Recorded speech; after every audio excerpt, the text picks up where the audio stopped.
Misalnya kita juga kalau kita lihat beberapa pengusaha sukses termasuk nama saya itu Kang Rizal, diberikan nama Dede Rohana itu, Pak Rohana itu orang tua saya kenal sama saya, "Ngapain lu belum pernah teruji, belum pernah nyalon, dewan yang sudah 3 periode, 2 periode nyalon provinsi nggak berani." Selesai di Cilegon. Selesai. Nah, saya bilang dengan bismillah, dengan relasi tadi karena saya hampir aktif di seluruh organisasi.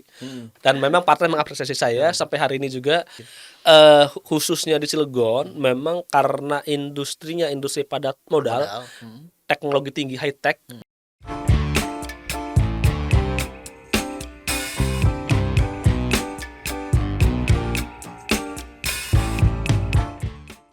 Assalamualaikum warahmatullahi wabarakatuh. Selamat sore. Bertemu lagi dengan saya Rizal Fauzi. Kita ketemu lagi dalam program podcast. Di tengah-tengah kita sudah hadir Kang Dede Rohana. Ada putranya ya? Ada putranya. Ada putranya Kang Dede Rohana Putra. Bicara soal Kang Dede, pokoknya paket komplit. Beliau masih muda, pengusaha, anggota DPRD Provinsi Banten juga, dan banyak sekali aktivitas yang berkaitan dengan sosial ataupun aktivitas kepemudaan dengan beliau. Bicara soal Kang Dede ini, saya mengenal beliau sejak muda sebenarnya. Sejak beliau masih jadi mahasiswa. Mahasiswa ya. Sejak beliau jadi aktivis, ketua BEM, kemudian juga beliau adalah ketua Ikatan Mahasiswa Cilegon. Tahun berapa itu Kang Dede ya? 2006-2008 ya. Saya 2006-2006 ketua Ikatan Mahasiswa Cilegon. 2006-2008. Betul. Oke. Bisa diceritakan nggak Kang Dede? Ini erat kaitannya biasanya begini. Dulu juga Kang Dede itu saya yakin tukang demo ini. Dan sekarang mungkin juga Sering di demo ya mahasiswa. Hukum Bisa karma berarti. Hukum karma. Tapi bisa diceritakan nggak Kang Dede? Ini soal aktivitas waktu zaman mahasiswa, secara tidak sadar ataupun secara sadar, Kang Dede sekarang mungkin juga dibentuk oleh aktivitas di masa lalu gitu. Betul. Saya yakin Kang Dede juga ketika beraktivitas di mahasiswa juga tidak ujug-ujug bermimpi jadi anggota dewan mungkin, atau jadi pengusaha dulu kemudian jadi anggota dewan. Atau adakah dulu itu mimpi-mimpi bahwa Kang Dede juga pasti akan duduk sebagai pengusaha dan juga sebagai anggota DPRD Provinsi Banten? Ya. Baik Kang Rizal. Jadi kalau mimpi ya, dari sejak saya SMP saya ingat betul ya dulu bahwa mimpi kita ingin jadi pengusaha, ingin jadi pejabat gitu ya. Itu sudah sejak kecil ketika nonton televisi ya. Termasuk misalnya kita juga kalau kita lihat beberapa pengusaha sukses termasuk nama saya itu Kang Rizal, diberikan nama Dede Rohana itu, Pak Rohana itu orang tua saya kenal sama salah satu pengusaha. Bapak saya itu kan jualan kayu dulu. Kayu panglong gitu. Ada yang ngeborong namanya Pak Rohana. Waktu hamil saya itu. Maka ketika lahir nama saya Pak Rohana karena ingat sama seseorang yang membeli kayu yang ngeborong, dia pengusaha gitu. Ditambahin Dede karena saya sama tetes saya itu selisih hampir 6 tahun. Karena KB sampai 5 tahun itu ya. Jadi selisihnya hampir 6 tahun, panggil Dede Rohana Putra sebagai menegaskan kalau ini namanya laki-laki gitu kan. Sama. Dede Rohana Putra juga menegaskan. Iya benar. Nah, jadi setelah itu memang dari sisi nama saya memang sudah didoakan oleh orang tua ingin jadi pengusaha. Ketika SMP, SMA saya sudah terlibat di beberapa organisasi kepemudaan. Memang jiwa organisasi saya terbentuk sejak zaman SMA ya, sudah aktif di beberapa organisasi, di organisasi santri termasuk di kepemudaan ya. Dulu SMA di mana Kang Dede? Saya di Pondok Pesantren Al Hidayah namanya, di daerah Ciomas ya. Ada ponpes di sana namanya Pondok Pesantren Al Hidayah. Saya aktif di namanya OSP ya, organisasi santri Pondok Pesantren waktu itu ya. Dan sampai ketika kuliah memang saya dibentuk untuk karena jiwa organisasi saya memang cukup tinggi, jadi saya aktif di beberapa organisasi termasuk aktif di teman-teman HMI, di BEM, sampai terakhir saya di Ikatan Mahasiswa Cilegon.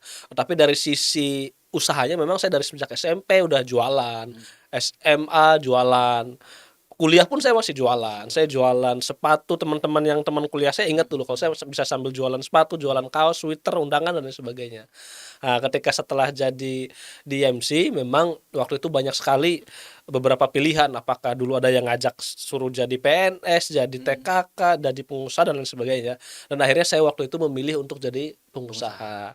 jiwa aktivis itu kita gunakan untuk usahakan. Kalau Oke. aktivis kan kritis kan. Kritis gitu. Jadi kita membaca peluang, meminta peluang dengan bahasa-bahasa aktivis. Ternyata itu cukup, bagi saya waktu itu memang Cukup membantu ya? cukup membantu. Cuman memang butuh konsentrasi. Makanya mungkin saya sekitar hampir 10, nggak nyampe 10 tahun sih ya. Di bawah 10 tahun saya hampir hilang. Pertanyaan lanjutannya, kenapa terjun ke politik? Apakah jiwa-jiwa aktivis dulunya gitu, jiwa-jiwa waktu masih mahasiswa, atau ada kegelisahan tersendiri yang menjadikan Kang Dede kemudian bukan nekat sebenarnya, tapi oke, ini kalau orang Cilegon mungkin bilang wiswayahe, Saya sudah saatnya terjun ke dunia politik. betul. Rizal gini. Saya terjun di aktivis ini, terjun di politik itu ini karena teman saya di aktivis dulu. Jadi saya punya teman dulu aktif di KNPI ya, walaupun Oke. saya tidak terlalu aktif, tapi dia aktif di KNPI dulu, KNPI Cilegon. Ya, Kang Mas Lori itu waktu itu jadi ketua DPW PAN. Akhirnya dia Oke. ngajak saya. Karena ini kan bagian dari buah relasi waktu jadi aktivis saya kan gitu. Iya, iya betul. Ingat nggak saya kata, oh iya dulu kan aktif Mancak- katanya, mancak ya? Mancak dulu, tapi dia dulu sempat aktif di Aktif Cilegon, KNPI ya? Cilegon dia. Betul. Nah, ngobrol gitu ya, diskusi, akhirnya dia ngajak saya di politik ya. Dan memang tadi karena saya itu jiwanya jiwa organisatoris ya, jadi memang kepala itu kalau nggak diskusi sebulan pusing gitu kan. Kalau nggak ketemu sama mahasiswa sama aktivis, kita nggak diskusi itu pusing. Jadi kebahagiaan saya kalau diundang sama mereka, kita ngobrol, kita diskusi problem-problem apa gitu ya. Akhirnya itu yang membuat ya ada sesuatu yang kepuasan tersendiri bagi saya. Dan memang dari sisi lain memang kita lihat memang potensi Cilegon yang cukup besar. Saya yakin potensi itu akan bisa digali maksimal hanya orang-orang yang tepat gitu. Memang hari ini sudah bagus misalnya Cilegon sudah maju, tapi saya yakin majunya bisa lebih hebat lagi. Bisa lompatan kuantum karena Cilegon kota yang terkecil, jumlah penduduknya juga terkecil, cuman hanya 3-4% dari provinsi Banten ya. Dengan APBD-nya dia bisa dari banding sama kota Serang itu lebih tinggi daripada kota Cilegon ya, apalagi banding dengan Pandeglang Lebak walaupun lebih besar tapi jumlah area penduduk dan wilayah lebih besar dia. Iya. Harusnya Cilegon tuh bisa lebih bagus, bisa lebih baik, bisa lebih cantik, bisa lebih maju daripada hari ini sebenarnya gitu. Dari campur dari akses aktivisnya ya, dari tadi bagaimana saya memang punya kebiasaan untuk berdiskusi dan memang ada kegelisahan juga bagaimana membawa Cilegon kota yang kita cintai ini menjadi lebih baik, lebih maju dan lebih berkembang daripada hari ini. Seperti itu sebenarnya. Nah, ini ada yang menarik juga.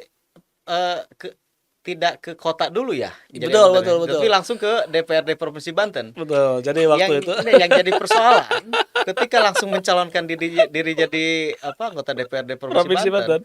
Suaranya sangat besar, sangat tinggi dan mencapai 13% dari total suara dari sah. total suara sah Betul. di Kota Cilegon. Itu pasti punya kiat-kiat loh. Pasti punya peta nih. Betul. Seperti apa Kang Dede? Jadi waktu saya aktif di partai politik, saya jadi bendahara provinsi. Waktu itu pemilu, saya coba mengkalkulasikan bagaimana supaya saya nyalon menang. Waktu itu kita hitung, teman-teman merekomendasikan saya nyalon di kota ya. Awalnya. Karena kota itu memang yang sangat potensi dan memungkinkan saya untuk menang gitu, karena cukup dengan suara 1.500 2.000 jadi anggota dewan ya. Cukup. Dan wilayah cuma 2 kecamatan waktu itu. Cuman dari sekian banyak itu memang calon-calon sudah ada dan keberatan kalau saya maju di situ di kota, nanti dia malah kehilangan tergerus dan sebagainya. Akhirnya pilihannya adalah provinsi. Tapi provinsi itu dapil yang paling ketat, yang dapil neraka cuma Cilegon, cuma 3 kursi Kang Rizal. Dari 10 dapil di Provinsi Banten, Cilegon 3 kursi. Kota Serang 5 kursi, Kabupaten Serang 12 kursi. Waktu itu saya sempat kepikiran, udahlah Serang Cilegon kan masih dekat. Saya mau nyalon Kabupaten Serang saja, provinsi dapil Kabupaten Serang ada 12 kursi. Dan PAN waktu itu dapat 2 kursi di sana gitu ya. Kepikiran dulu. Tapi akhirnya saya coba berdiskusi, coba saya timbang-timbang gitu ya. Nah, saya ini kan jiwa aktivis. Dari dulu saya dari sejak SD, SMP, SMA selalu ranking. Jadi kalau saya nggak prestasi 1, ya 2, kalau nggak ketiga. Itu dari sejak SD saya. SD, SMP sampai SMA sampai kuliah bahkan. Saya juara lomba juara 1, bahkan dengan IPK tertinggi untuk kuliah. Komlod ya. Jadi Wah, kayaknya kebiasaan tradisi juara saya ini harus diuji di pemilu, saya bilang. Jadi Ujian diuji. ya. Kalau di pemilu itu saya juara 1, kalau nggak juara 2, kalau nggak juara 3. Kalau di atas juara 3 nggak dapat kursi waktu itu. Ya udah, ini yang saya sangat tertantang, saya Karena bilang. Karena cuma tiga kursi. doang Udah ya. kalau gitu saya bilang kita nyalon di provinsi. Waktu itu banyak yang mencemooh, termasuk keluarga saya, sahabat saya. Dulu Yoyok Dwi Martantio punya Edito Serba, nyalon provinsi gak jadi katanya. Ada Haji Iye, pengusaha Haji besar di Cilegon, anggota dewan mantan 2 periode, gak jadi juga. Kamu anak kemarin sore. Justru saya bilang saya itu dibentuk dari dulu dari kesulitan, dari banyak tantangan, banyak rintangan sejak saya SD, SMP, SMA, bukan dengan hidup dengan berkecukupan, tapi dengan kesulitan. Nah, makanya saya bilang nyalon ini pembuktian, saya bilang memang nyalon provinsi Cilegon itu paling berat. Nah, saya bilang dengan bismillah, dengan relasi tadi, karena saya hampir aktif di seluruh organisasi. Pertemanan banyak dari organisasi, akhirnya saya manfaatkan itu. Kita silaturahmi, kita diskusi, kita ngobrol. Ya, alhamdulillah kalau habis diskusi kan, karena kita punya uang kan, minimal buat bayarin kopinya ada gitu kan, kira-kira gitu. Buat makan-makannya ada. Kalau di politik kita nggak punya biaya logistik buat makan-makan kan repot kan. Gitu. Makanya kemarin itu saya suaranya terbanyak seprovinsi Banten dari fraksi PAN. Makanya saya kemarin dikasih ketua fraksi. Ketua fraksi PAN. Dari sisi persentasi dari suara sah dengan suara saya 13%, dan itu suara tertinggi sisa persentase seprovinsi Banten dari seluruh partai. Menghitungnya dari persentase bersih ya. Terbersih ya. Dari suara sah dapil tersebut kita bagi dengan suara kita. Maka saya tertinggi. Setelah saya ada pamungkasan, baru ada Pak Fahmi Hakim ya. Jadi saya tertinggi, makanya saya diapresiasi. Coba-coba dan tertinggi gitu maksudnya. Coba-coba dan tertinggi. Dan memang partai mengapresiasi saya sampai hari ini juga. PAN itu kan dapat 6 kursi di Provinsi Banten, dapat 1 pimpinan, dan pimpinan udah kasih ke saya. Saya pimpinan Komisi 5 hari ini, sekretaris Komisi 5, itu bagian dari prestasi yang saya dapatkan. Kalau saya dapatnya biasa-biasa saja mungkin tidak dihitung ya. Tapi kalau alhamdulillah dengan kerja keras, dengan doa dari semua orang, termasuk dari para sahabat, teman-teman, keluarga yang membantu saya mendapatkan, memecahkan telur lah, karena memang PAN di sana belum pernah dapat, dan sekali dapatnya memang kita juara 2. Sebenarnya bukan juara 2, kalau suara murni juara 1. Karena betul. Juara 2, juara 3 setengah dari suara saya. 14 ribu sama 13 ribu digabungin 2 suara, 1 suara saya. Jadi pemenang kan ada 3 kursi. Kursi kedua, ketiga itu setengah dari saya.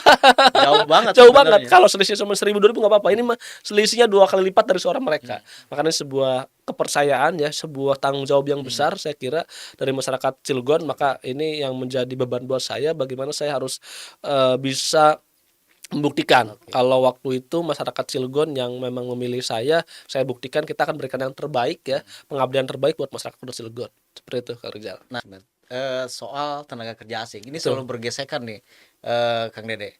Selalu ada gesekan antara tenaga kerja asing dengan tenaga kerja lokal, biasanya kan begitu. Nah, bagaimana Kang Dede melihat itu? Memang gini, regulasinya harus seperti apa sih gitu? Khususnya di Cilegon, memang karena industrinya industri padat modal, teknologi tinggi high tech, dan teknologi resiko tinggi high risk ya, high risk high tech. Maka kalau teknologinya tinggi, butuh transfer knowledge. Jadi ketika industri itu dibuat, maka banyak membutuhkan tenaga kerja asing. Mungkin kalau pabrik-pabrik yang yang padat karya mungkin teknologinya nggak terlalu mungkin ya, saya belum begitu paham. Tapi kalau di Cilegon memang teknologi tinggi. Kayak sekarang kemarin ribut bulan puasa, ada videonya viral di mana-mana ya. Ada orang Korea yang ribut sama pekerjanya. Hari ini ada proyek Lotte misalnya, dia memang membutuhkan selama masa proyek bisa 25.000 karyawan selama proyek. Nah, dan itu memang karena banyak mendatangkan mesin-mesin dari luar, dari Korea, dan itu mesin-mesin baru. Maka butuh banyak sekali orang-orang Korea untuk menginstal dan untuk proyek dan lain sebagainya. Dan karena itu investasi Korea, maka dia juga tidak mau mengambil resiko. Dia nggak mau ambil resiko, jadi banyak pekerjaan-pekerjaan yang resiko tinggi, konstruksi yang tinggi, konstruksi yang kira-kira membutuhkan keahlian khusus, dia belum percaya kepada pengusaha Indonesia. Lebih banyak dia bawa perusahaan-perusahaan Korea juga. Nah, akhirnya karyawan TKA itu di Cilegon banyak banget. Mungkin dari lotenya sedikit, tapi dari kontraktornya banyak. Dia kalau digabungkan bisa ratusan, bukan ratusan lagi, mungkin hampir ribuan sih nggak nyampe, mungkin ratusan sampai 400-500 ya. Karena tapi beberapa lokasi memang. Kalau lote mungkin cuma 50, tapi ada kontraktornya 50. Kalau digabungkan kan bisa 200-300 ya gitu. Nah, memang ini sebuah kebutuhan. Yang Rizal, kalau misalnya kita tidak ada orang asingnya, karena teknologi tinggi dan mereka juga nggak mau ambil resiko, kalau diserahkan memindahkan Ke lokal. konstruksinya ke lokal. Ini apalagi misalnya konstruksi yang baru, bukan kalau bikin jalan mungkin umum ya, bikin drainase umum, tapi kalau konstruksi tungku dapur, pabrik dan lain sebagainya dia nggak beresiko. Tapi memang sebuah kebutuhan, tinggal bagaimana supaya tenaga kerja asing itu harus mematuhi aturan ya, ditambah lagi memang harus ada sebuah template di mana ada transformasi nggak boleh lama. Misalnya apakah sampai 2 tahun, 3 tahun, atau sampai 5 tahun ada transformasi. Dan memang itu kita kawal, kita kemarin juga panggil dari Disnaker Provinsi Banten termasuk dengan PPNS-nya ya, bagaimana ada roadmap maksimal misalnya sampai berapa tahun. Memang ada dia misalnya di tahun pertama konstruksi misalnya bisa 200. Nanti di tahun produksi pertama sudah turun jadi 100. Tahun depan terus sampai mungkin sampai 5 tahun tinggal beberapa orang saja. Tapi memang tidak bisa sekaligus. Jadi harus ada bertahap. Itu kita monitor. Dan memang kemarin juga saya sempat memfasilitasi ya, bagaimana kalau ada orang asing itu, perusahaan asing itu memang harus meng-hire orang lokal, orang Indonesia yang kompeten dalam rangka mengkomunikasikan aturan kerja maupun regulasi yang ada di Indonesia oleh orang Indonesia. Kan beda, kayak kemarin tuh ribut, saya lihat di videonya itu nanyain gaji, THR gitu. Dan yang menyampaikannya orang Korea.